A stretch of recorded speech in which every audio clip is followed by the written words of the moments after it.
नमस्कार मित्रों, हरियाणा के विधानसभा चुनाव की तारीख फिक्स हो गई है।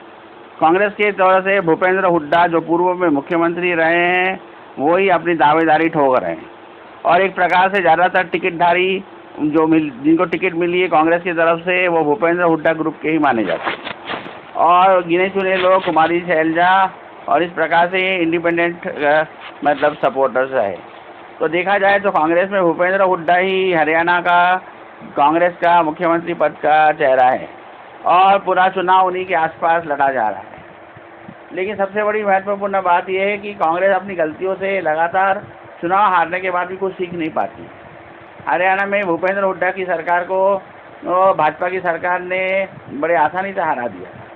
और खट्टर उसके बाद मुख्यमंत्री बने। लेकिन आपको पता ही है कि राहुल गांधी किस प्रकार से बार बार चुनाव का नेतृत्व करते रहे हैं और हारते रहे, लेकिन अपनी हार से गलतियों से कुछ सीखते नहीं। एक बार दोबारा से कांग्रेस जो है वो हुड्डा को ही अपना मुख्यमंत्री पद का दावेदार प्रस्तुत कर रही है, बल्कि चाहती तो आसानी से किसी और नए चेहरे को प्रस्तुत कर सकती थी। इससे पुराने जो कांग्रेस का कार्यकाल था उसे कंपैरिजन करने के लिए भाजपा को मौका नहीं मिलता। ये तो सोचने वाली बात है कि जब खट्टर ने भाजपा के नेतृत्व में कांग्रेस की सरकार को हरा दिया था तो अब दोबारा से कांग्रेस अपने हारे हुए मुख्यमंत्री को दोबारा से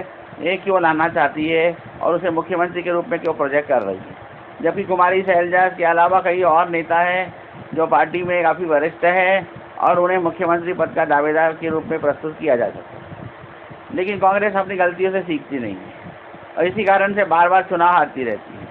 अभी भी कांग्रेस लगभग 40 सीटों पर लड़ रही है। उन 40 सीटों में क्षमा करें, उसमें लगभग 90 में से 20 सीटें ऐसी हैं जिसमें त्रिकोणीय मुकाबला है और 70 सीटों पर जो है वो कांग्रेस और बीजेपी के बीच मुकाबला है। खट्टर को हटाकर बीजेपी ने एंटी इनकम्बेंसी को अपने पक्ष में आने से रोक दिया और अभी भी खट्टर इसी प्रकार से मुख्यमंत्री बनते बनते ये फड़फड़ा रहे हैं, लेकिन उन्हें कोई तवज्जो नहीं दे रहा, क्योंकि बीजेपी को पता है कि खट्टर के साथ एंटी इनकम्बेंसी जुड़ी हुई है तो उन्हें नए मुख्यमंत्री के रूप में प्रोजेक्ट करना उचित नहीं होगा। जनता बदलाव चाहती है और जनता किसी नए आदमी के चेहरे को ही मुख्यमंत्री के रूप में वोट देने के लिए तैयार होती है और इसीलिए भाजपा बार बार नए व्यक्ति को मौका देती है और इसी वजह से वोट पा जाती है। लेकिन कांग्रेस अपनी गलतियों से कुछ सीखना नहीं चाहती है। वो अपने पुराने उम्रदराज नेताओं को ही मुख्यमंत्री पद की दावेदारी के रूप में प्रस्तुत करती है और जनता बार बार उन्हें रिजेक्ट करती रहती है और इसी वजह से पूरे देश में भाजपा चुनाव जीतती आई है और कांग्रेस नए उम्र के नए नेताओं को आगे नहीं बढ़ाने से कतराती है और अपने पुराने नेताओं को ही मुख्यमंत्री पद के दावेदार के रूप में प्रस्तुत करती रही है, जिसकी वजह से आज पूरे देश में भाजपा का राज हो गया है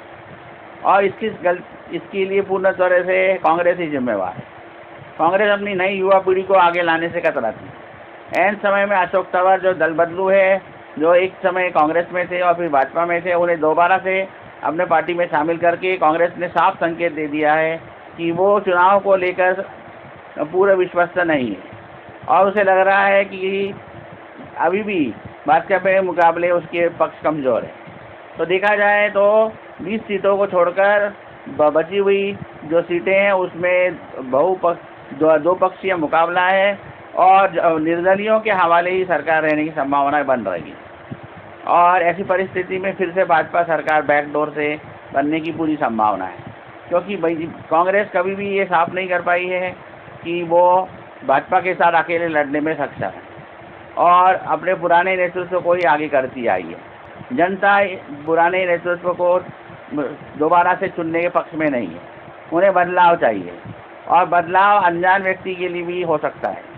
और कांग्रेस चाहती तो इसमें किसी का चेहरा प्रस्तुत ना करके अनजान व्यक्ति को मुख्यमंत्री पद के दावेदार में सबसे आगे रहने की संभावना का फ़ायदा उठाकर चुनाव जीत सकती थी, लेकिन उन्होंने ऐसा नहीं किया। उन्होंने सारा दारोमदार भूपेंद्र हुड्डा पर डाल दिया है। कुमारी शैलजा ने एक कोशिश ज़रूर की थी जो एक नए चेहरे के रूप में उभर रही थी, लेकिन कांग्रेस ने उसे दरकिनार कर दिया और ये सोचकर कि कुमारी शैलजा पहले से ही सांसद है और उसके इस्तीफे देने से एक लोकसभा की सीट खाली हो जाएगी, और इसलिए उन्होंने अपनी सीट को पकड़े रखने के लिए ही इस प्रकार से कार्य किया है। इस मामले में कांग्रेस ने बहुत बड़ी गलती की है। शैलजा एक नया चेहरा था और इसको मुख्यमंत्री पद के रूप में दावेदार में अगर प्रस्तुत किया जाता तो महिलाओं के वोट भी मिलते और आसानी से चुनाव जीत